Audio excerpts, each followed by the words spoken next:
గ్రంథం కర్మ టార్కుమ్ సెరైడారియన్ పార్ట్ 4 పాఠం కర్మ విభజన. జ్ఞానం పొందిన వ్యక్తికి నా కర్మ అతని కర్మ అనేది ఉండదు అన్న సంగతిని ముఖ్యంగా గుర్తుంచుకోవలసిన విషయం.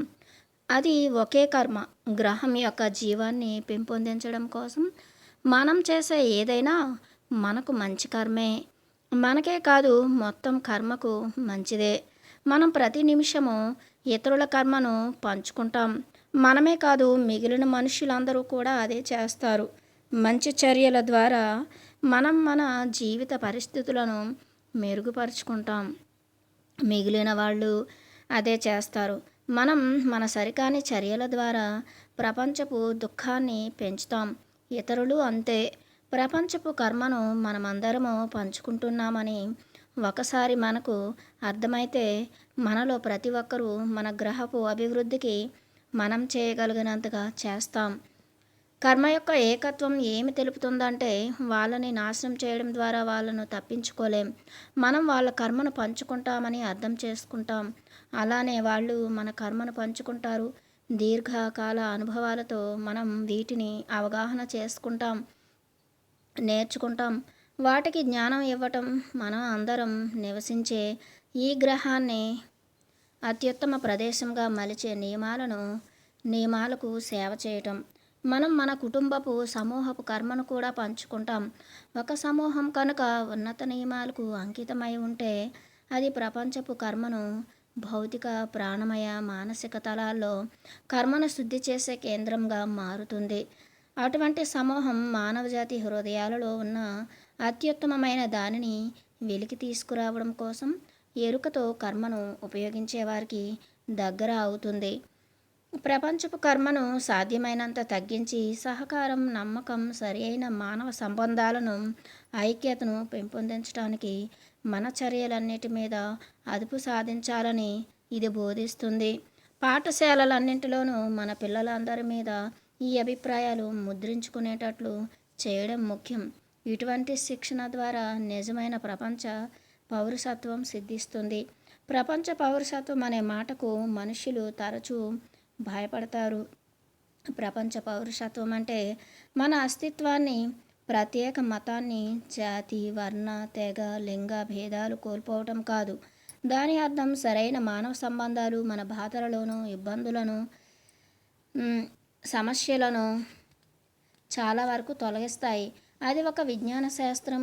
అభివృద్ధి చెందిన మానవులు ఆ శాస్త్రాన్ని తర్జుమా చేసి జీవితపు అన్ని కోణాలలోనూ అన్వయింపచేయగలరు. మనం కానీ మన గ్రహపు ఇబ్బందిని తొలగించాలనుకుంటే సరైన మానవ సంబంధాల వివరణలు, వాటిని అభ్యసించే విధానాల శాస్త్రాన్ని ప్రపంచంలోని పిల్లలందరికీ మొట్టమొదటి పాఠంగా బోధించాలి. భూమి మీద కాలుష్యాలన్నింటినీ శుభ్రపరిచి దేశాలు, వ్యక్తుల మధ్య శత్రుత్వాన్ని నాశనం చేసే శాస్త్రం ఇది. అది విశ్వ సహకారానికి బాటలు వేస్తుంది. ఏళ్ల తరబడి కూడబెట్టి కర్మను సరైన మానవ సంబంధ శాస్త్ర అభ్యాసం కరిగిస్తుంది. సరైన మానవ సంబంధాలతో జీవించే ప్రతి మనిషి మానవ జాతి యొక్క దట్టమైన కర్మలో కొంత భాగాన్ని తీసివేయటం ద్వారా మానవాళికి గొప్ప సేవ చేస్తాడు.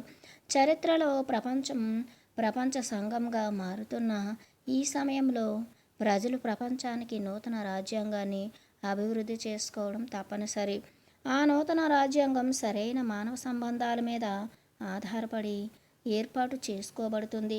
సరైన మానవ సంబంధ శాస్త్రం క్రమక్రమంగా మానవజాతి ఐక్యతను తెలియపరచడమే కాక ఈ గ్రహంపై మానవ జీవిత లక్ష్యాన్ని, ఆ లక్ష్యం చేరుకోవటానికి సహాయపడటంలో సిద్ధాంతం యొక్క పాత్రను విశదీకరిస్తుంది.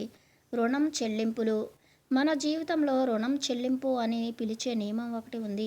మీ దగ్గర నుంచి ఎవరైనా ఇవి తీసుకుంటే 1 వారికి ఇచ్చింది, 2 మూల్యం చెల్లింపబడని శ్రమ, 3 భౌతికంగా, అనుభూతికంగా, మానసికంగా తీసుకోబడిన ఏ సహాయమైనా అప్పుడు ఆ వ్యక్తి మీకు రుణపడి ఉంటాడు. అదేవిధంగా ఎవరైనా 1 భౌతికంగా, అనుభూతికంగా, మానసికంగా మీకు కీడు చేస్తే, 2 తీడితే, 3 మీ ఆధ్యాత్మిక ప్రగతిని అవరోధిస్తే, 4 మిమ్మల్ని కలత పెడితే, 5 అవమానిస్తే ఆ వ్యక్తి మీకు రుణపడి ఉంటాడు, ఉంటుంది. సలహా, వివేకం, ప్రోత్సాహం, ఉన్నతికి తోడ్పడటం, గమ్య నిర్దేశం, స్వస్థత, రక్షణ వీటిలో దేనిని మీ నుంచి పొందిన వాళ్ళు మీకు రుణపడి ఉంటారు. అలానే హాని కలిగించేవారు, తిట్టినవారు, మోసగించిన వాళ్ళు కూడా అంతే రుణపడి ఉంటారు. వాళ్ళు మీకు ఎంత ఎక్కువ హాని చేస్తే అంత ఎక్కువ రుణపడి ఉంటారు. మిమ్మల్ని ఎక్కువ తిట్టి అవమానపరిస్తే వాళ్ళు అంత ఎక్కువ రుణం తీర్చాలి. అందుకే ఎవరికైనా ఏమైనా ఇచ్చినప్పుడు విచారపడవద్దని సలహా ఇస్తారు. అది వాళ్ళు మీకు బ్యాంకులో దాచిపెట్టిన ధనం లాంటిది. అది మీ జీవితపు అత్యవసర సమయాల్లో అందుబాటులోకి వస్తుంది. అందుకనే ఇతరులు మిమ్మల్ని హింసకు గురి చేసినా, తిట్టినా విచారపడకూడదు. వాళ్ళు వారి చర్యలన్నిటికీ 100% ఎక్కువ రుణం తీర్చుకుంటారు భవిష్యత్తులో. ఈ జన్మలో మనకు ఎక్కువ సహాయం చేసేవాళ్ళు గతంలో మనని గాయపరిచిన వాళ్ళు కానీ, మనం చేసిన సేవకు రుణపడి ఉన్న వాళ్ళు కానీ అయి ఉంటారు. మీరు మీ తల్లినో, తండ్రినో, గురువును ధిక్కరిస్తే భవిష్యత్తులో వారి కోసం మీ జీవితాన్ని త్యాగం చేయవలసి ఉంటుంది. భవిష్యత్తులో ఎవరికైనా సేవకుడిగా ఉండాలంటే ఉత్తమ మార్గం వాళ్ళను తిట్టడమే. ఎవరికైనా రుణపడడానికి ఉత్తమ మార్గం వాళ్ళ నుంచి చాలా ఆశీర్వాదాలు పొంది కృతజ్ఞత లేకుండా ఉండటమే. జీవితం ఇటువంటి నియమాలతో పనిచేస్తుంది. పుస్తకాల్లో చర్చించబడని నియమాలలో సౌందర్యాన్ని, సేవను గుర్తించడానికి తిరస్కరిస్తే ఈ నియమము వాళ్ళను నేర్పుగా దెబ్బతీస్తుంది. తమ స్వీయ ఆసక్తి, బుద్ధిలేనితనం, వాటి ప్రోద్బలం వల్ల వాళ్ళు తమకు సహాయం చేసిన వాళ్ళను గుర్తించి అభినందించడానికి నిరాకరిస్తారు. మీ చుట్టూ ఉన్న కాంతిని నిరాకరించడం అనేది గొప్ప అతిక్రమణ. మీ చుట్టూ ఉన్న అద్భుత సౌందర్యాన్ని తిట్టుకోవటం ఎంతో గొప్ప నేరం. మీ దగ్గర నిండా పళ్ళతో ఉన్న చెట్టును కొట్టివేయడమో, ఎండగొట్టడమో చేయడం అతిపెద్ద నేరం. మీరు విలువలకు స్పందించకపోతే మీరు అసూయతో కలుషితమయ్యారని అర్థం. ఇతరుల విలువలపై ఉన్న అసూయ మిమ్మల్ని వాళ్లకు వ్యతిరేకులుగా మారుస్తుంది. విలువ కోసం నిలబడే మీ అంతరాత్మ ముందు మీకు మీరే నిష్ఫలులుగా నిలబడడం అనేది మీ చైతన్యపు అత్యంత దయనీయ స్థితి. ఇతరులోని విలువలను తిరస్కరించడం అంటే మీలోని జీవ మూలాన్ని తిరస్కరించటమే. కర్మ, ఇచ్ఛాశక్తి. మనం ఉల్లాసం గురించి మాట్లాడుకునేటప్పుడు ఉత్సాహం కేవలం అభివృద్ధి చెందిన ఇచ్ఛాశక్తి ద్వారా మాత్రమే నిలిపి ఉంచబడుతుందన్న విషయం మర్చిపోకూడదు. ఇచ్ఛాశక్తి అనేది ఉల్లాసం. తెరచాపను నిలిపి జీవిత అనే చాప జీవిత నావను ముందుకు తోసుకుపోయే గాలి.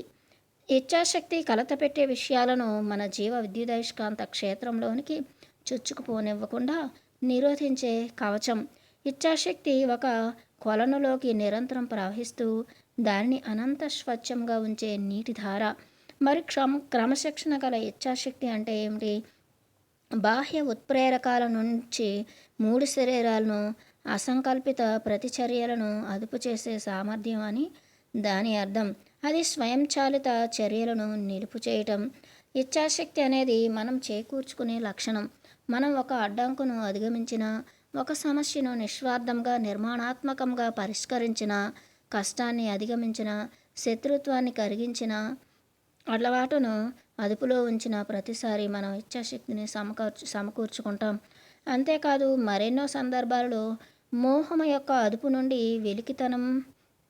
వెకిలితనం నుంచి మన అంతః చైతన్యపు గ్రుడ్డి కోరికల వెనుక పరుగు తీయకపోవటం, మన పంచేంద్రియాలు వాటిని సంతోషాన్ని చేకూర్చే సంగతుల వలలో పడకపోవటం, సుదీర్ఘ శ్రమకు ప్రతికూలతను తట్టుకుని నిలబడడం, ఇవన్నీ మన చైతన్యపు మరి ఉనికి యొక్క స్థాయిలను మార్చగలిగినప్పుడు అప్పుడు మనం మన ఇచ్ఛాశక్తిని ఉపయోగిస్తున్నామని రుజువు చేస్తాం. ఈ విషయాలన్నీ కలిసి మన అంతరంలో ఇచ్ఛాశక్తి అనే దివ్యత్వాన్ని తట్టి లేపే ఒత్తిడిని సృష్టిస్తాయి. మన ఇచ్ఛాశక్తి పెంపొందే కొద్దీ ఉల్లాసం పెరుగుతుంది. ఉల్లాసం అనేది నశింపశక్యం కాని ఎరుక, నిరంతరం ఉండేది, నాశనం చేయబడనిది. ఇచ్ఛాశక్తి లేని వాళ్ళు పరీక్షలు, మోహాలు, ఇబ్బందులు, శత్రుత్వాలు, అపాయాలు, ఎదురుదాడుల సుదూర పరుగు పందెం నుంచి పారిపోతారు. తమ అపజయాలు, పొరపాట్లు, అవమానాల నుండి కోలుకోని వాళ్ళు పరుగు నుంచి పారిపోతారు. తమ గురువుల ప్రగాఢ హెచ్చరిక తర్వాత కూడా స్వయం శక్తితో నిలబడలేని వాళ్ళు పరుగు తీయలేరు. బంగారు ముద్దలు విభేదాల సుడుల ముందు ఆసక్తిగా వంగే వాళ్ళు పరుగులో పాల్గొనలేరు. ప్రపంచ సేవ పరిపూర్ణత అనే సుదూర పరుగు తమ ఇచ్ఛాశక్తిని అభివృద్ధిని చేసుకున్న వారి వల్ల మాత్రమే సాధ్యం. కర్మస్థాయిలు. కర్మ అనేది సంస్కృత పదం. దాని అర్థం చర్య. అంటే అది కారణ పరిణామాలు రెండింటి కలయిక. కారణము లేని పరిణామమే ఉండదు. అలానే పరిణామాలు సృష్టించినప్పుడు మాత్రమే దానిని కారణం అంటాము. రాత్రిని పగలు, పగలు రాత్రిని అనుసరించినట్లు కారణ పరిణామాలు పరస్పరం అనుసరించుకుంటాయి. ఈ విధానాన్నే కర్మ కారణ పరిణామ సిద్ధాంతం లేదా చర్య ప్రతిచర్యల నియమం అంటాం. ఈ నియమం అన్ని తలాల్లోనూ పనిచేస్తుంది. ఇది భౌతిక, ప్రాణమయ, మానసిక తలాలు అన్నింటిలోనూ పనిచేస్తుంది. నిజానికి ఈ 3 క్షేత్రాలు కర్మ సిద్ధాంతం అనే ఏకక్షేత్రమే. ఒక భౌతిక చర్యకు మానసిక ప్రతిచర్య, ఒక మానసిక చర్యకు అనుభూతిక ప్రతిచర్య లేదా భౌతిక చర్య ఇలా ఉంటాయి. మనం అంతరిక్ష ప్రదేశంలో నివసిస్తున్నాం. అది శూన్య ప్రదేశం కాదు. అది విద్యుత్ అయస్కాంత శక్తితోనూ తరంగాలతోనూ పూర్తిగా నిండి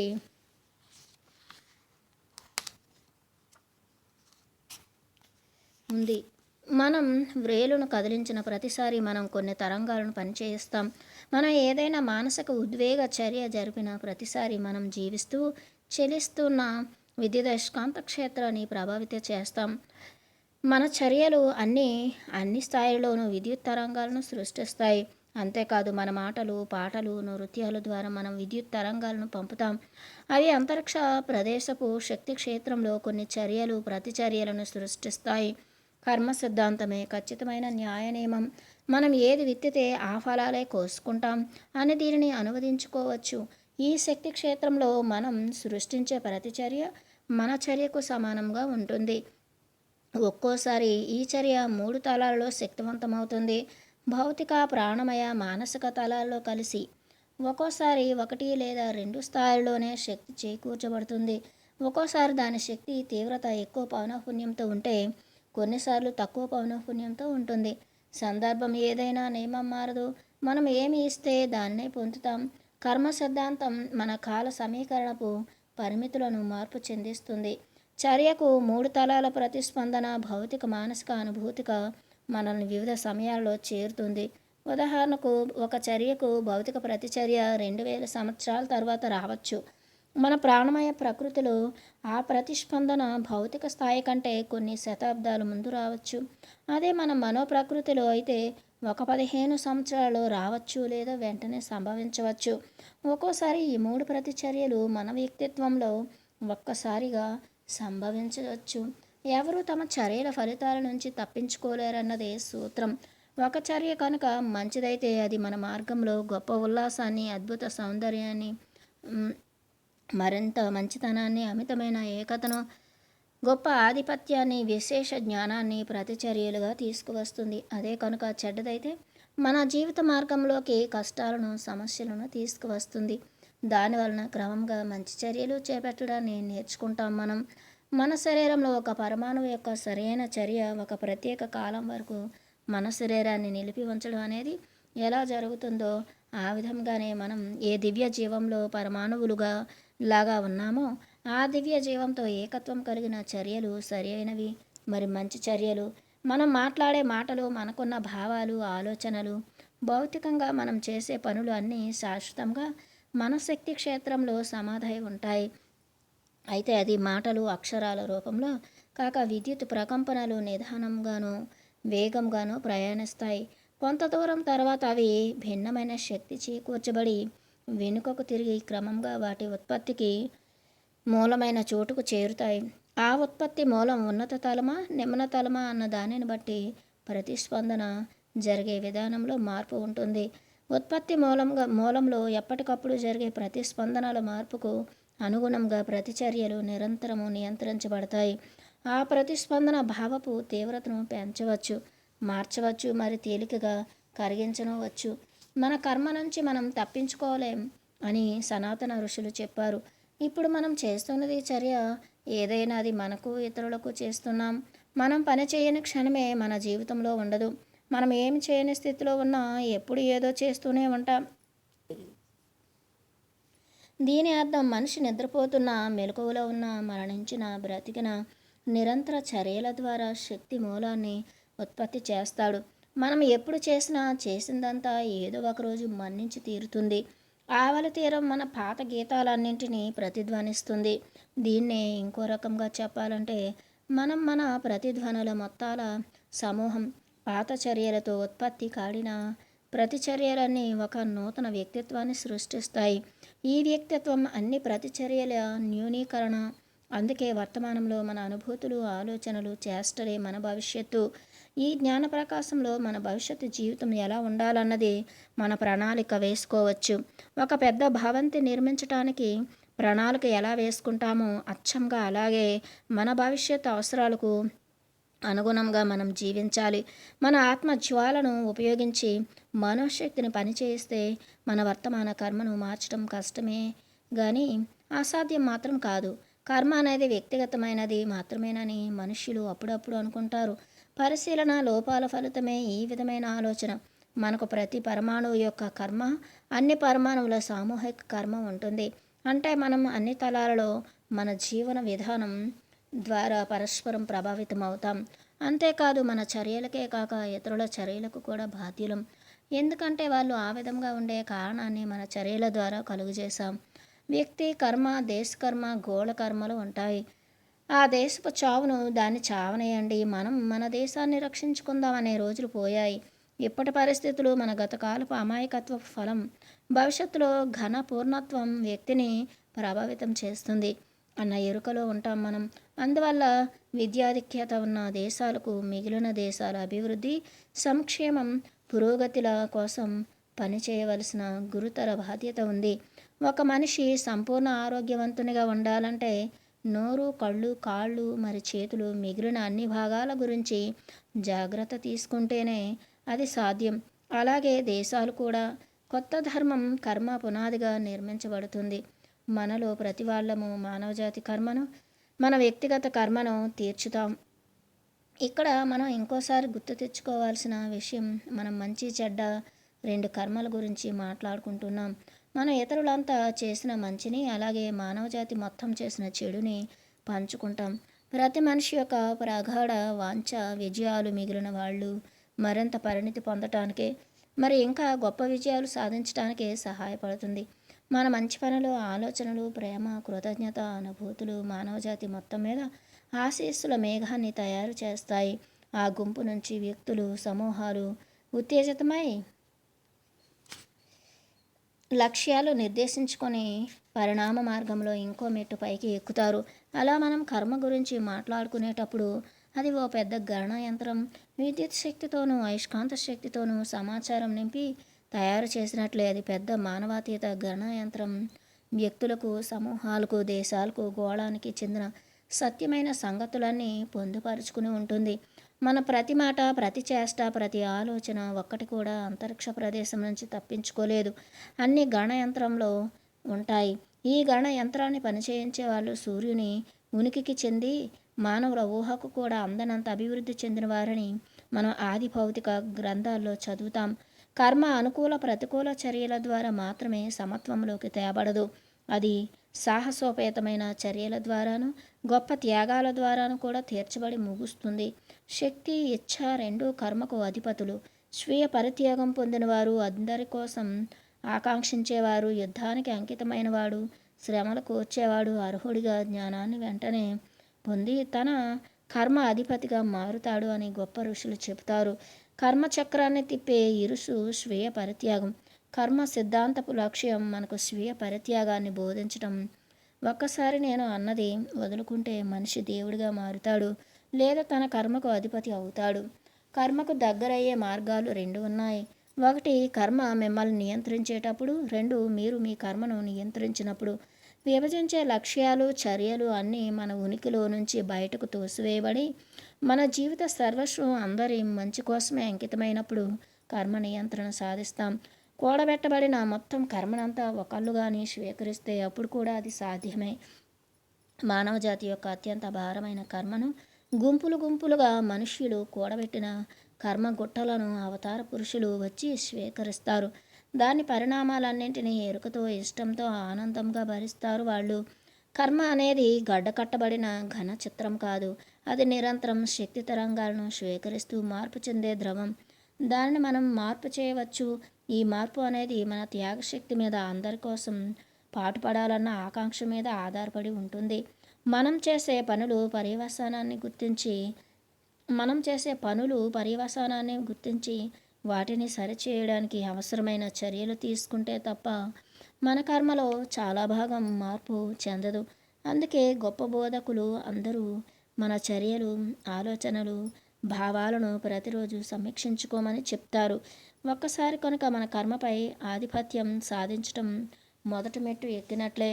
ఎందుకంటే అప్పుడు ఆ కర్మ రుణమైనా తీరుస్తాం, లేదా మన మంచి పనుల నిల్వనైనా పెంచుతాం.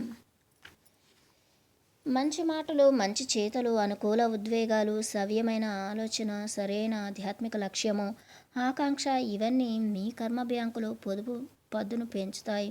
అప్పుడు ఎప్పుడైనా పూర్వకర్మ రుణం తీర్చబడని పద్దును చూపితే మన బ్యాంకు అప్రయత్నంగా ఆ పద్దును తీర్చుతుంది. తద్వారా మనం గొప్ప అపాయాన్ని నుంచి తప్పించుకుంటాం. 1944లో అనుకుంటా నాకు బాగా గుర్తు, చాలామంది స్నేహితులు కారులో జెరూసలంకు వెళ్తున్నారు. హఠాత్తుగా కారు ఒక వంతెన మీద నుండి జారి 20 అడుగుల క్రిందకు నేల మీద పడింది. ఒక సీటులో 3 మనుషులు కూర్చున్నాం.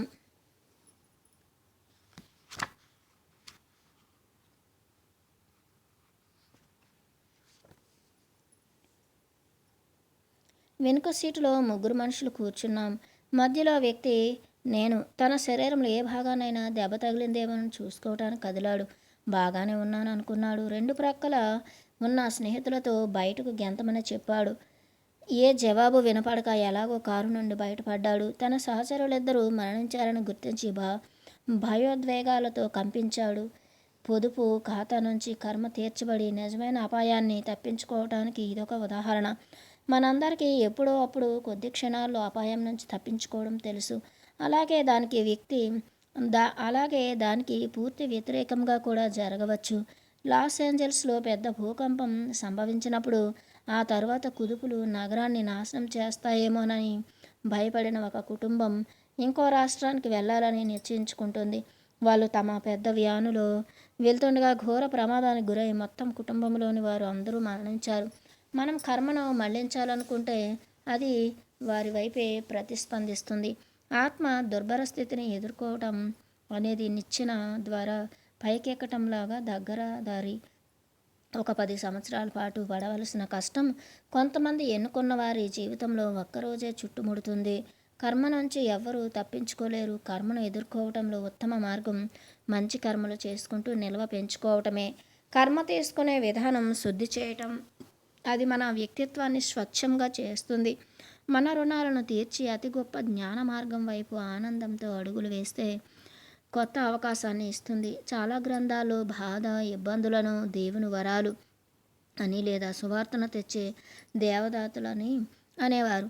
సువార్త అంటే దేవుని ఇచ్చతో ఏకత్వం లేని మన గత చర్యల నుంచి విముక్తి. నువ్వు అతనిపై ఆధారపడవద్దు, అతడు తన తల తీసివేయబడకుండానే బాధ, ఇబ్బందులను అధిగమించాడు అన్న వాక్యాన్ని ప్రాచ్యంలో ఉంటాం. మనం బాధకు అర్హత పొంది ఉండకపోతే మనల్ని ఎవరైనా ఇబ్బంది పెట్టగలరా? అలాగే సహాయం పొందే అర్హత లేకుండా ఎవరైనా సహాయపడటం సాధ్యమేనా? ఒకవేళ మనుషులు ఉద్దేశపూర్వకంగా మనల్ని ఇబ్బంది పెట్టినా వాళ్ళు మన సేవను నియంత్రించాలనుకుంటున్న చీకటి శక్తుల ప్రభావం వలన ఆ విధంగా ప్రవర్తిస్తున్నారనుకోవచ్చు.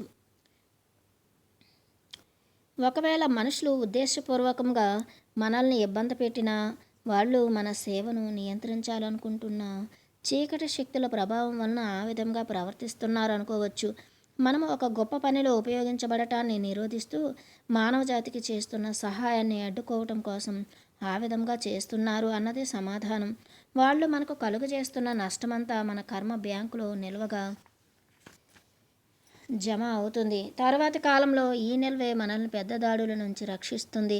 అలా కాక మనం ఎవరి దగ్గర నుంచైనా సహాయం పొందితే అది తిన్నగా మన బాకీగా తయారవుతుంది. దానిని కనుక మనం సేవ రూపంలో కానీ సహాయం రూపంలో కానీ ఎవరికి తిరిగి ఇవ్వకపోతే లేదా ఆ సహాయం చేసిన వ్యక్తికే తిరిగి సహాయమో సేవో చేయకపోతే అది మన భుజాల మీద భారంగా మారుతుంది. ఒక్కోసారి కొంతమంది మనకు పరోక్షంగా సహాయం చేయటం కూడా సంభవిస్తుంది. ఉదాహరణకు బెల్విన్ ఇచ్చిన సంగీతం కానీ, ఎడిసన్ నుంచి విద్యుత్ బల్బు వచ్చిన క్రీస్తు ఉపదేశం ఒక ప్రత్యేక దేశానికి కానీ మానవజాతి మొత్తానికి కానీ ఇవ్వబడిన మనమందరం ఆ లాభాలను పంచుకుంటున్నాం. ఇవి మానవజాతి కర్మ లేదా సమూహ కర్మ మనం కొంచెం ఎక్కువో తక్కువో పంచుకునే ఉదాహరణలు. మనకు ఇవ్వబడిన సహాయాన్ని మన స్వీయ సృజనాత్మక కార్యక్రమాలు చేయటం, వాటిని మానవజాతి సంక్షేమానికి ఉపయోగించవచ్చు. మనకు ప్రత్యక్షంగా ఎవరైనా హాని కానీ మేలు కానీ చేస్తే అది మన కర్మ కాదా అన్న దానిని మనం తేల్చుకోవటం అసాధ్యం. మనకి కాస్త స్పష్టమైన అవగాహన కోసం మనం ఉపయోగించవలసిన ఒకే సూచన ఏమిటంటే, మనం మన కర్మ లేకుండా గాయాల పాలైతే మనం త్వరగా కోలుకుని ఆ నష్టం లాభంగా మారుతుంది. అది మనకు వికసించడానికి గొప్ప అవకాశాలను తెరుస్తుంది. అది మన పరిణామానికి తోడ్పడుతుంది లేదా మనకు పెద్ద ఆస్తిగా మారుతుంది. కర్మ లేకుండా ప్రత్యక్ష సహాయం పొందినప్పుడు అది మనకు అంతః సంతృప్తిని ఇవ్వకపోగా మన భుజాల మీద భారంగా మారుతుంది. అది మన ఫలితం కాకపోతే ఆ సహాయాన్ని మనం హృదయపూర్వకంగా స్వీకరించలేము. ఉదాహరణకు కొంతమంది ఊరికే అకారణంగా డబ్బులు ఇస్తే మనకు బాగానే ఉంటుంది, కానీ ఆ డబ్బును మనం కష్టపడి స్వయంగా సంపాదిస్తే అది మనకు ఎక్కువ ఆనందాన్ని సంతృప్తిని ఇస్తుంది. ఏ రకమైన దాడినైనా తప్పించుకునే మార్గం మానవజాతికి సేవ చేయాలన్న ఖచ్చితమైన నిజాయితీతో కూడిన అంకిత భావం కలిగి మంచి ఆలోచనలతో పద్ధతులతో కూడిన జీవితాన్ని జీవించటం. మేము నివసిస్తున్న పట్టణంలో కలరా అంటువ్యాధి వ్యాపించింది. అప్పుడు మా నాన్నగారు హాస్పిటల్లో పనిచేస్తూ ఉండేవారు. ప్రతిరోజు 30-40 మందిని కొలిమిలో వేసి కాల్చేవారు. నాన్న కలరా వస్తుందేమోనని భయం వేయటం లేదా అని అడిగాను నేను. లేదు, నేను వాళ్లకు సేవ చేయటానికి నా జీవితాన్ని అంకితం చేసుకున్నాను కనుక నీకు ఏ హాని జరగదు అని చెప్పాడు ఆయన. అలా కనుక నీకు ఏ హాని జరగదు అని చెప్పాడు ఆయన. అలానే ఆయనకు ఏమీ జరగలేదు. ఆయన దీర్ఘకాలం జీవించారు. మా నాన్నకు విశ్వాసం ఉంది. విశ్వాసం అంటే సహజావబోధన ద్వారా ఒక విషయాన్ని, అంటే ఇంకా మానసిక తలంలోకి తర్జుమా చేయబడని విషయాన్ని గ్రహించగల గుప్త జ్ఞానం ఉండేది. కర్మ అంటే చర్యలకు ప్రతిచర్యల ద్వారా ఏర్పడి ప్రేమ నియమాన్ని త్రుంచే విషయం. ప్రేమ నియమానికి వ్యతిరేకంగా జరిపే ఏ చర్యలైనా కాలక్రమంలో హింసాత్మక ప్రతిచర్యలు తెస్తాయి. మానవజాతి చరిత్ర అంతటిలో ఈ విషయాన్ని గమనించవచ్చు. మన కర్మ ఖాతాకు దోహదం చేసే 2 ముఖ్య విభాగాలు విమర్శ, ఆసక్తులు. విమర్శ ఇతరుల కర్మలో పాలు పంచుకొని హింసాత్మక ప్రతిచర్యలను సృష్టిస్తుంది. మనం విమర్శిస్తున్నామంటే ఇతరుల మీద మన ఇష్టాన్ని బలవంతంగా రుద్దే ప్రయత్నం చేయటం. మనం కానీ వాళ్ళు మనం చెప్పిందే చేసేటట్టు చేయగలిగితే వాళ్ళు తప్పులు తాలూకు లెక్కలన్నీ మన పద్దులోకే వస్తాయి. మన గర్వం, అసూయ, అహంకారాల ఫలితమే విమర్శ. మనం ఈ అవలక్షణాలను మనలో దాచేసి మనం ఉన్నత మానవులుగా చూపించుకుంటాం. విమర్శ వ్యక్తిత్వ లోపాలను పెంపొందించి విమర్శించబడిన వాడిని స్వీయ రక్షణలోకి నెడుతుంది. అది మనుష్యుల మధ్య బంధాలను తెంచుతుంది. ఒక గురువు లేదా నాయకుడు ఒక విషయాన్ని కానీ సంఘటనను కానీ విశదీకరించి శిష్యుల శ్రద్ధను అటువైపు మళ్లించటం అనేది వాళ్ళు ఆ స్థాయికి సంసిద్ధులయ్యారు అని ఆయన అనుకున్న తర్వాత మాత్రమే జరుగుతుంది. గురువు తన శిష్యుల హృదయాల్లో మంచి ఉద్దేశాలను చూపినప్పుడు వారి శ్రద్ధను వాళ్ళ లోపాలు పొరపాట్ల వైపు మళ్లించడు. విమర్శించే వాళ్ళు ఇతరులను ఏమని విమర్శిస్తారో ఆ లక్షణాలే తమలో అభివృద్ధి చేసుకుంటారు. ఇంకో వ్యక్తి జీవితంలోని పొరపాటును తీసివేయాలంటే అతను వాటిని వదిలించుకోవాలన్న కోరికతోనూ సంసిద్ధతతోనూ ఉంటే అతని చైతన్యాన్ని తన పరిమితులను దర్శించగలిగేటంతగా అభివృద్ధి చేసి స్వయంగా వాటిని తీసివేసేటట్లు చేయటం. అతని మంచి లక్షణాల వైపు దృష్టి సారించండి. విమర్శించాల్సిన వాటి వైపు కాదు. గురువు ఒక సందర్భాన్ని విమర్శిస్తే అది వ్యక్తులను చిన్నబుచ్చేటట్లు కానీ వాళ్ళ పొరపాట్ల మీద దృష్టి పెట్టినట్లు కానీ ఉండదు. ఆ లక్ష్యం వైపు మాత్రమే దృష్టి పెట్టి దాన్ని గుర్తు చేస్తూ దానికోసం పాటుపడే విధంగా ప్రోత్సహించి క్రింది స్థాయి నుంచి పైకి లాగుతారు. ఒక సందర్భాన్ని వివరించేటప్పుడు ఎప్పుడూ కాంతి, ప్రేమ, శక్తులను వాడండి. మనం విమర్శిస్తే మన గర్వం, అహంకారం, అసూయ అనే లక్ష్యాలను అంతరంలో దాచి ఉంచి వాటి బలాన్ని ఉపయోగించి విమర్శిస్తున్నాం. ఆ శక్తులు గనుక చలనంలోకి వస్తే అవి కర్మను కానీ హింసాత్మక ప్రతిచర్యలను కానీ సృష్టిస్తాయి. అయినా ప్రియ వృద్ధ సోదర, నువ్వు చెప్పేదే సరైనదని, నువ్వు దర్శించే కోణమే తప్పనిసరిగా సవ్యమైనదని నువ్వు అంత గట్టిగా ఎలా చెప్పగలవు? జీవితం పట్ల నీ ఏటవాలు దృక్పథము, ఒక సన్నివేశం పట్ల నీ వివరణ తిరిగి సరిచేసుకోవాల్సిన అవసరం ఉందేమో. లేకపోతే నీ లక్ష్యాలు ధోరణులు మరింత ఉన్నతంగాను స్వచ్ఛంగాను ఉండలేవా? అయినా అవి అలా ఉన్నా నీకు ఏ సమయంలోనైనా నువ్వు సాధించగల అత్యుత్తమమైన ఉన్నతమైనది నీ సంగతి నువ్వు చూసుకుని నీ సోదరుని సంగతి అతనికి వదిలేయి. స్వధర్మో నిగుణ శ్రేయ పరధర్మో భయావహ అని భగవద్గీతలో చెప్పబడిన ధర్మం శిష్యుణ్ణి తన స్వంత సంగతి చూసుకోమని చెప్తుంది. శిష్య సమూహాలు అంటే తమ స్వీయ ఆసక్తులను సేవలో లయం చేసి మానవజాతి ఔన్నత్యానికి దివ్య వారసత్వానికి కట్టుబడిన స్వేచ్ఛ స్వతంత్ర ఆత్మ సమూహాలు. నువ్వు నీ స్వీయ క్రమశిక్షణలో కొనసాగుతూ మిగిలిన వారిది వారికి వదిలేయి అని బోధిస్తాడు గురువు. ఇక రెండో విషయం ఆసక్తి. ఉపదేశం ఏం చెబుతుందంటే నీ సంగతి నువ్వు చూసుకో, ఇతరుల వ్యక్తిగత విషయాలలోకి అడుగు పెట్టకు, అది కర్మను సృష్టిస్తుంది. మన అత్యాసక్తితో మనం ఇతరులతోనూ వాళ్ళ ఇష్టాలతోనూ బలహీనతలతోనూ భ్రమలతోనూ కల్పించుకొని వాళ్ళ తప్పులు వెతికే గుణాన్ని పెంపొందించుకుంటాము. ఇది మళ్ళీ ఇంకో రకంగా మన ఇష్టాన్ని ఎదుటివారిపై రుద్దటమే. ప్రతి వాళ్ళు తమ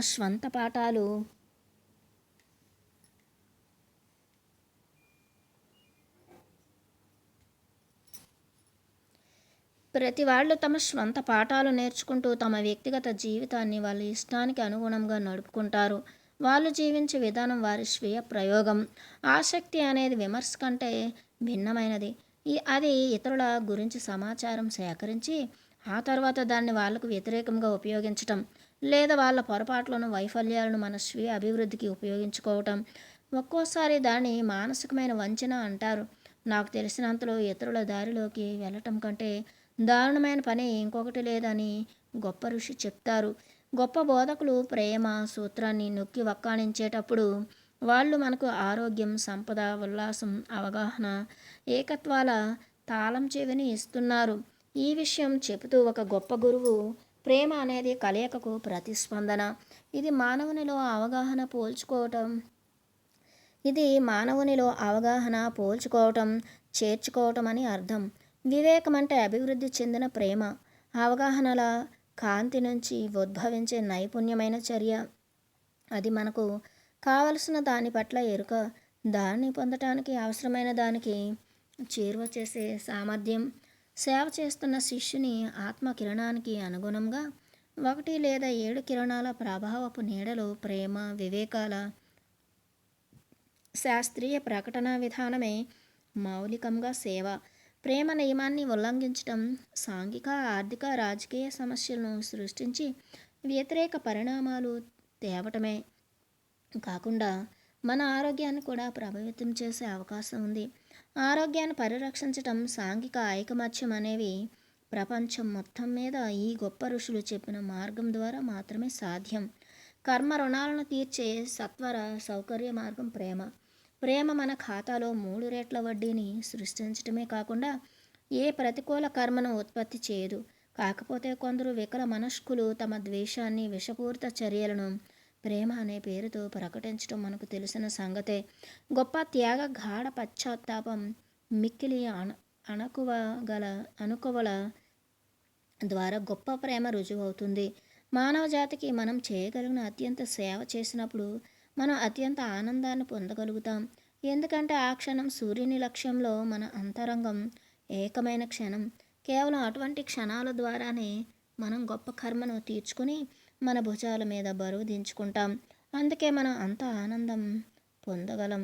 కొంతమంది శిలువ దృశ్యాలలో ఘోర అకృత్యాలన్నీ, రక్తపాతం, బాధ, హింస, దుఃఖం చూస్తారు. కానీ క్రీస్తుకు సంబంధించినంతవరకు ఆ క్షణం అత్యంత ఆశీర్వాదకరము, అద్భుత సౌందర్యవంతము. అతను ఉన్నదంతా ఇచ్చేయగలిగినంత దివ్యత్వం పొందాడు. అతను ప్రపంచం యొక్క విముక్తి కోసం ఉన్నాడు.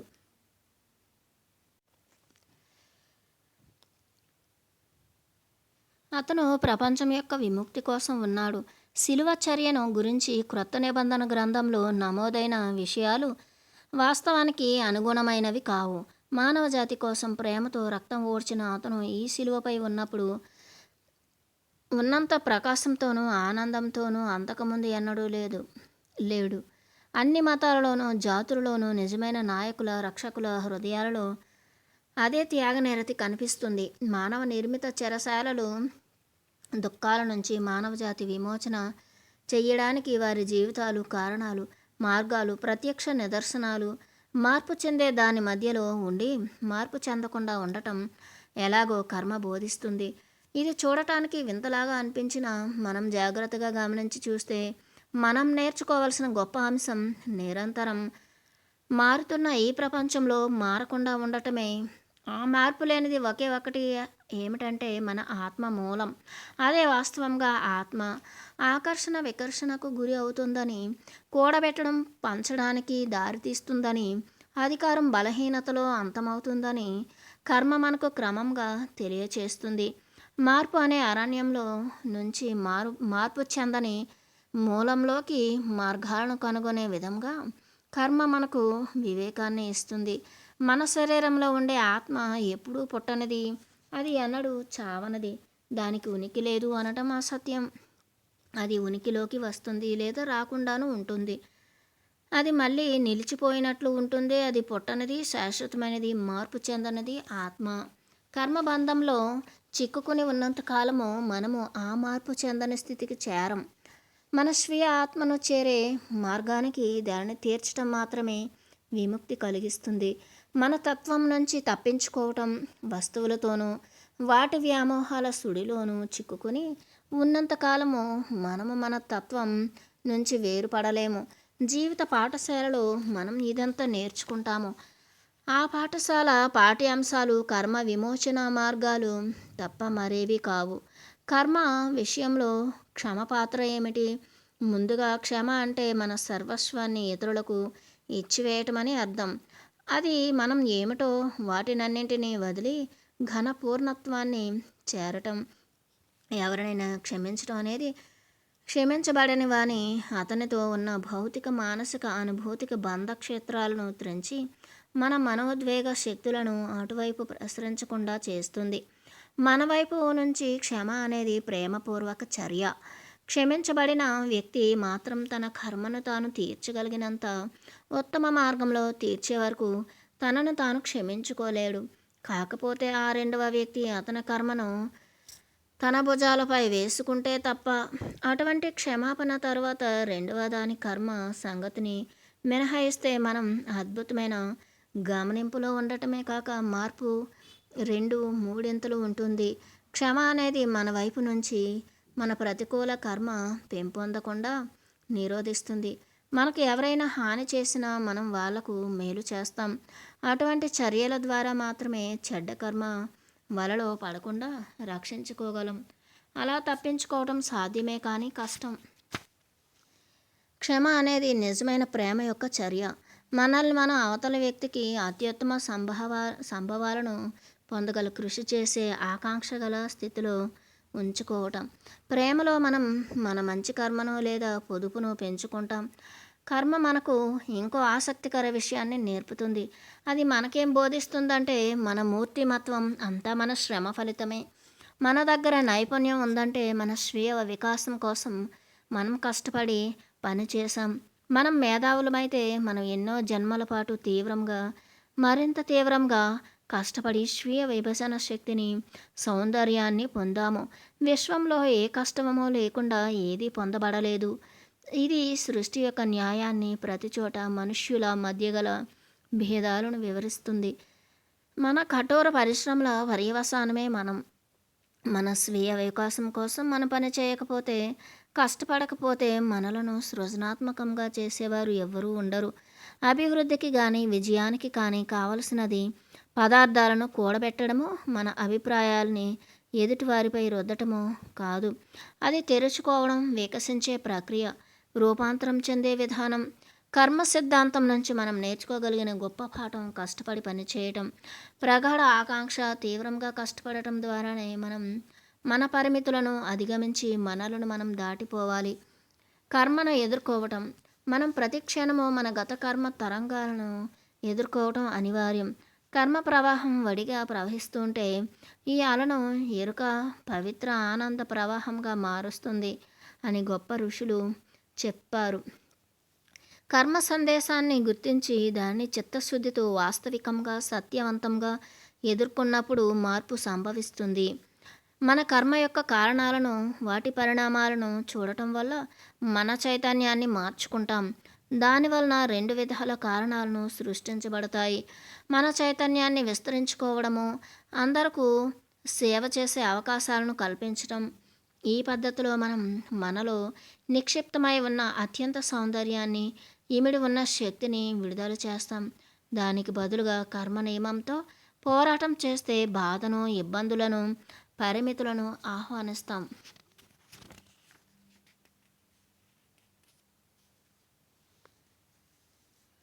మన చైతన్యాన్ని సౌందర్యం, సవ్యం, నిజాయితీ, ఉల్లాసం, ఆకాంక్ష, స్వేచ్ఛ, త్యాగం, సేవల వైపు మళ్లించటం అనేది మనల్ని మన కర్మ ప్రవాహంలో కొట్టుకుని పోవటం నుంచి రక్షిస్తుంది.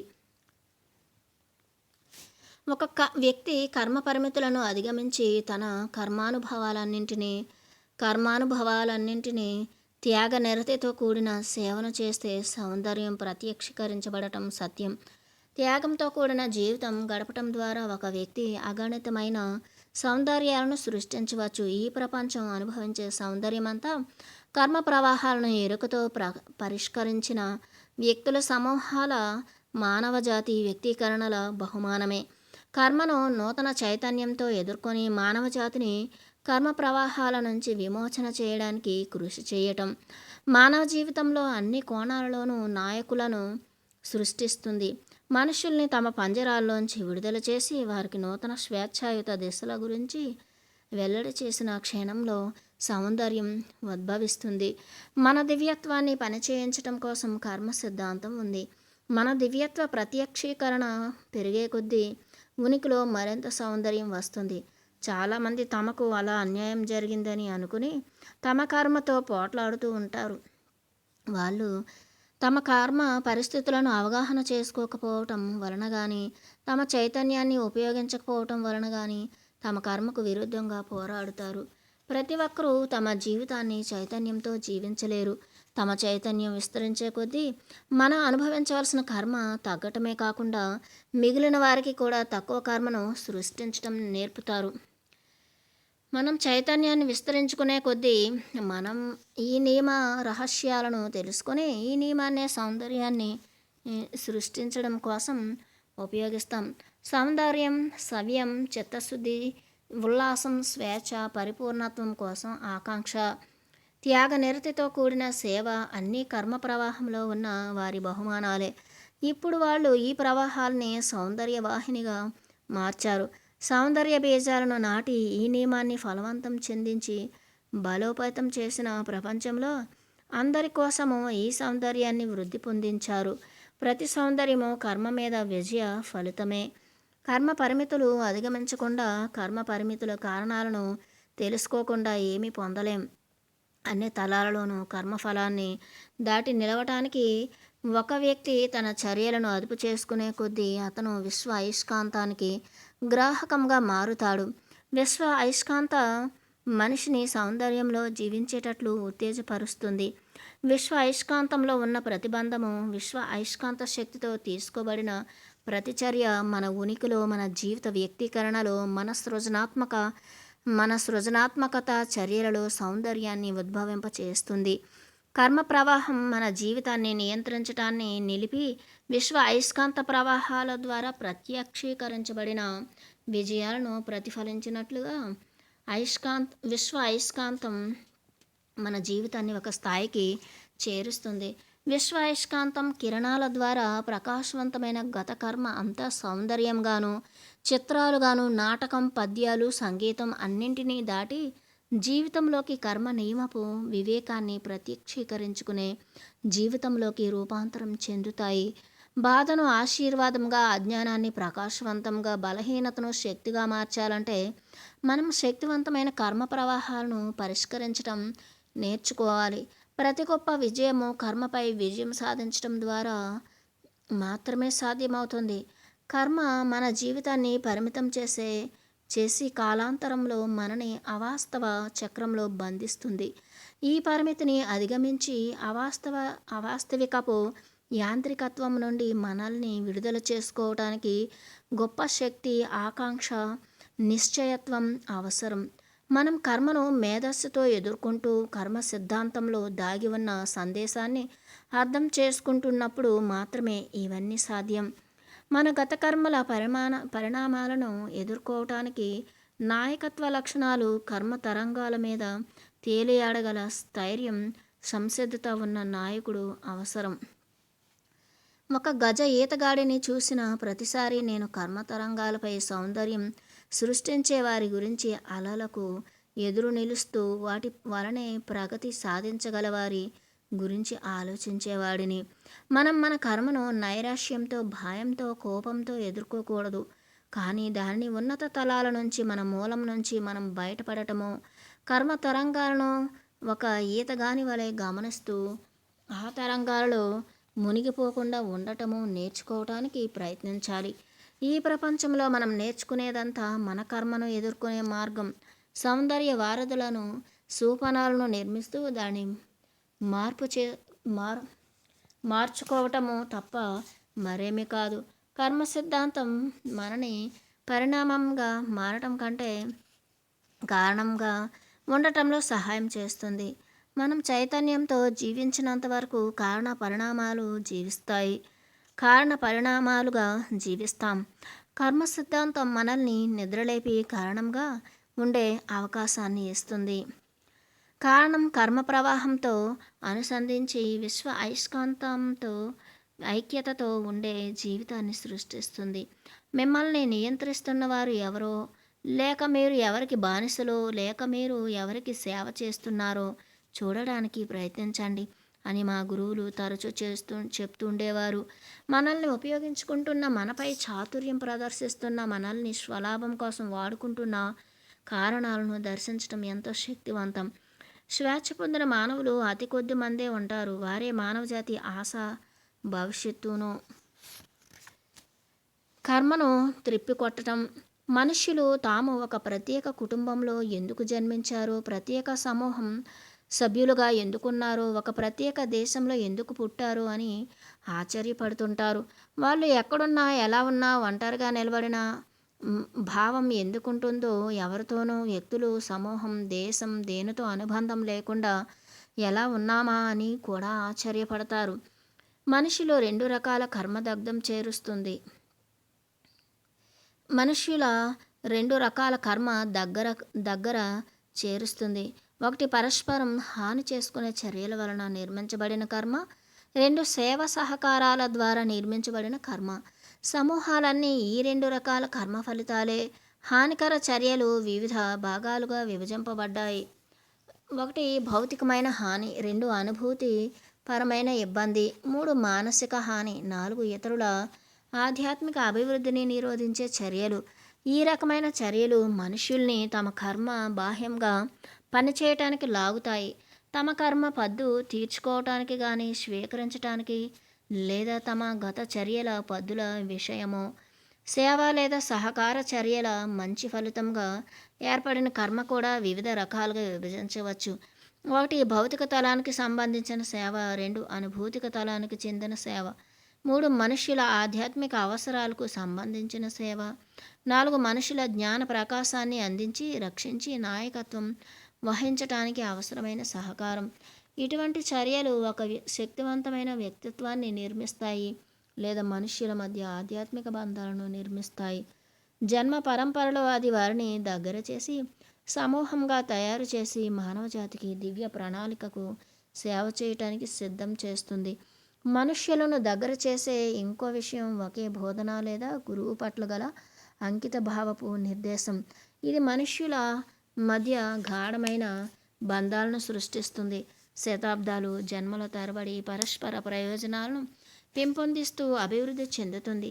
ఉదాహరణకు, ఎవరైతే చాలా కాలం ఆశ్రమాల్లో ఉంటారో వాళ్ళు అదే గురువును, అదే సిద్ధాంతాలను, అవే ఉపదేశాలను అనుసరిస్తారు. ద్వేషం, నేరం, హాని చేసే చర్యల వలన ఏర్పడిన కర్మ ఎన్నో విషయాలను చేరువ చేస్తుంది. సాధారణంగా మనుషులు తమ పట్ల ఇతరులు ఎట్లా ప్రవర్తిస్తారో తాము ఇతరులకు అదే చేస్తారు. కుటుంబాలలో, సమూహాల్లో, దేశాలలో దీనిని మనం చూస్తాం. దేశాల మధ్య తగాదాలు, యుద్ధాలు గత కారణాల వల్ల ఉద్భవిస్తాయి. ఒక్కోసారి యుద్ధ భూమిలో యుద్ధ కారణం కరిగిపోతుంది. ఆ దేశాలు కానీ ఋషులతో నడుపబడి కర్మను తలక్రిందులు చేయాలనుకుంటే కర్మను తలక్రిందులు చేయడం అనేది చాలా ఆసక్తికరమైన సత్యం. మీకు హాని చేసిన వారి కోసం ప్రార్థించండి అని చెప్పినప్పుడు క్రీస్తు ఈ రహస్యాన్ని విప్పాడు. బుద్ధుడు కూడా దానితో సమానమైనదే చెప్పాడు. ద్వేషం ద్వేషం వల్ల కరిగించబడదు, అయితే ద్వేషం ప్రేమలో కరిగిపోతుంది. ఇది సమూహాలు, కుటుంబం, వ్యక్తుల విషయాలలోనూ వర్తిస్తుంది. ఈ ఉపదేశం నుంచి పొందిన జ్ఞానం వల్లనే మనుషులు కంటికి కన్ను అనే సూత్రాన్ని ఉపయోగించకుండా ప్రేమ, అవగాహన శక్తులను ఉపయోగించి అటువంటి కర్మ పునరుత్పత్తి అవ్వకుండా చూస్తారు. సేవ, సహకారాల వల్ల సృష్టించబడిన కర్మ ప్రపంచం అంతా మానవజాతికి జ్ఞాన ప్రకాశాన్ని, సౌందర్యాన్ని తెచ్చే సమూహాలను కలిపి జన్మ తీసుకునేటట్లు జన్మ పరంపరలో సృష్టిస్తాయి.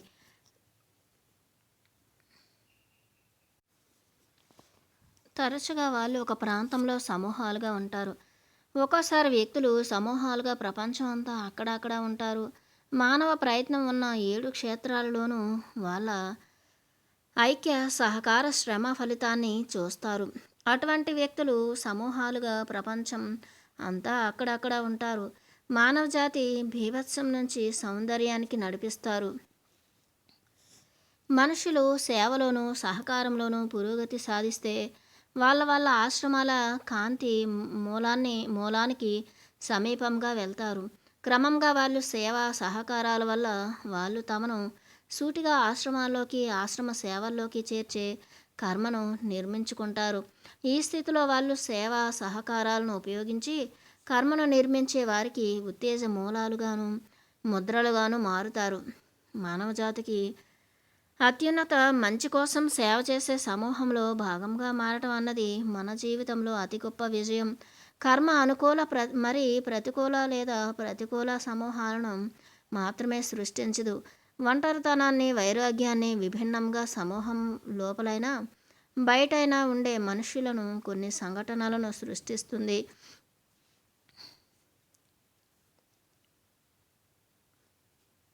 ఇటువంటి పరిస్థితి అపరిమితంగా కొనసాగుతుందా? అది జరగవచ్చు, జరగకపోవచ్చు అని ఉపదేశం బోధిస్తోంది. ఒక వ్యక్తి తనకు తాను నిరంతరంగా ఒంటరితనాన్ని అనుభవిస్తూ మానవజాతి శరీరానికి వ్రణం తయారు చేస్తే అది సంభవిస్తుంది. తీర్పు రోజు నాడు అతను శస్త్రచికిత్స జరపబడి అరాచక శక్తులలోకి విసిరివేయబడతాడు. ఒంటరిగా జీవించటం లోని బాధ, ఒత్తిడి వలన అది సంభవిస్తుంది. అతడు వినాశకర ధోరణితో కానీ, సహకార ధోరణితో కానీ మనుషులకు దగ్గరైనప్పుడు అది సంభవించదు.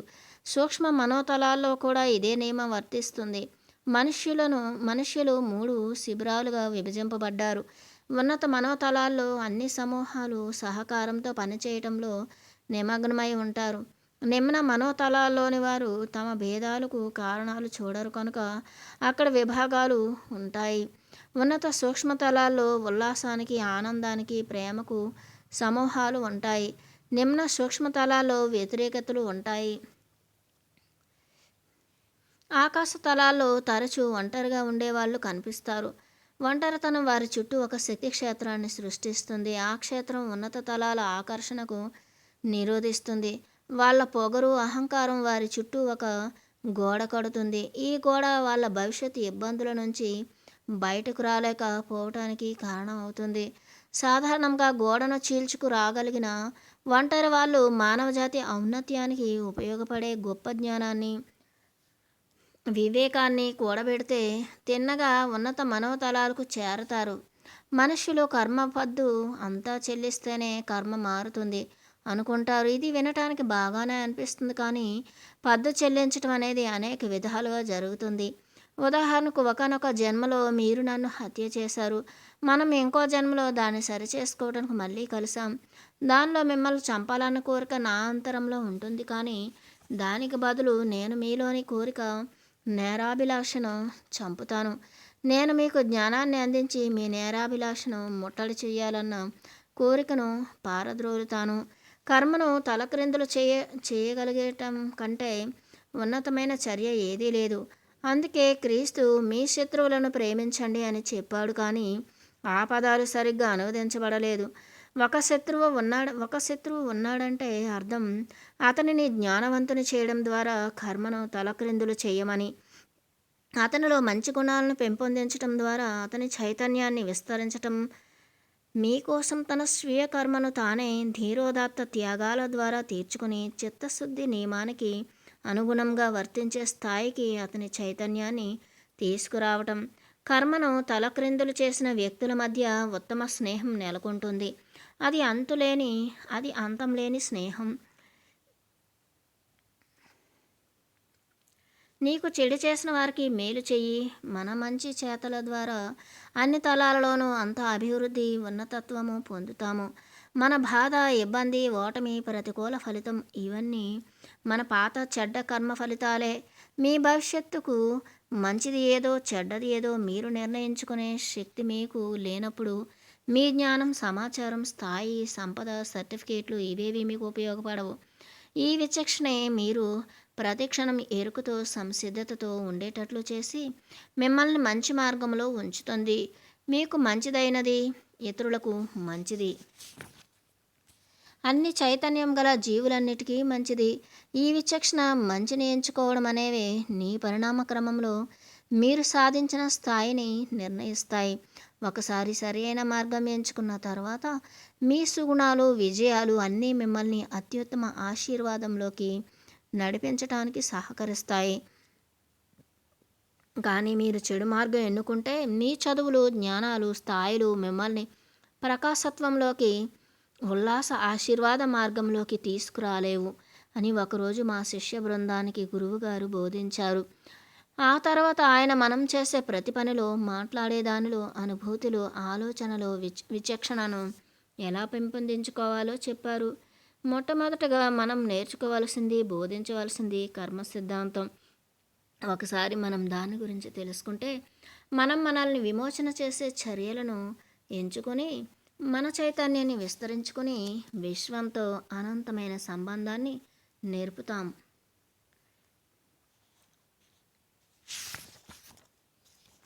కర్మసారం. కర్మకు రెండు ముఖ్య విభాగాలు ఉన్నాయి. ఒకటి కారణ పరిణామము, మీ జీవితం యొక్క పరిణామము. రెండవది దేవుని కర్మ, దైవ లక్ష్యం, దైవ ఉద్దేశ్యం. ఇక్కడ చిన్న వివరణ అవసరం. దేవునికి ఒక లక్ష్యం ఉంది.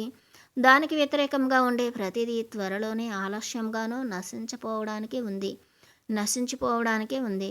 ఈ కర్మ మీ ఆత్మతో సంబంధం కలిగి ఉంటుంది.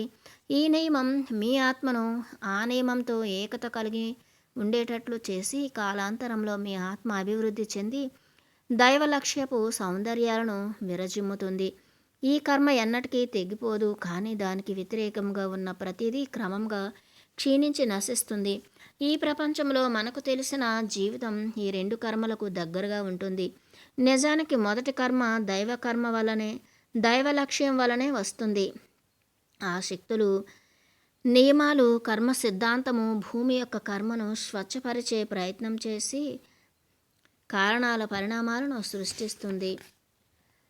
పరిణామం అనేది స్వచ్ఛపరిచే విధానం. అది క్రమంగా దాన్ని సృష్టించిన వారిని క్రమబద్ధీకరించి అతని జీవితాన్ని దివ్య లక్ష్యానికి అనుగుణంగా బలోపేతం చేస్తుంది. దైవేచ్ఛ అనే ఘనమైన ఉనికిలో వ్యక్తి కర్మ, మానవజాతి కర్మ ఉన్నాయని ఇప్పుడు మనం చూసాం. ఈ కర్మ కాలాంతరంలో దేవుని లక్ష్యపు శక్తులతో దెబ్బతీయబడి క్రమంగా దైవేచ్ఛతో సమత్వానికి, ఏకత్వానికి దారితీస్తుంది. మనిషికి తనలో తాను ఈ ద్వంద్వ కర్మ ఉంటుంది. అతని సారం దైవ కర్మను ప్రతినిధిగా ఉంటుంది. సారానికి భిన్నమైనది ఏదైనా భూకర్మను సృష్టించి దైవేచ్ఛకు వ్యతిరేకంగా పనిచేయడం, దైవ కర్మకు వ్యతిరేకంగా పనిచేయడం, ఈ రెండు శక్తులు పరస్పరం కలహించుకుంటూ ఉంటాయి. భూమి మీద కర్మ తీరే వరకు దైవ కర్మకు విరుద్ధమైన పరిణామాన్ని తయారు చేసే కారణాన్ని మనిషి సృష్టిస్తే భూమి మీద కర్మసారం రెండూ కోట్లాడుకుంటాయి అని చెప్పవచ్చు.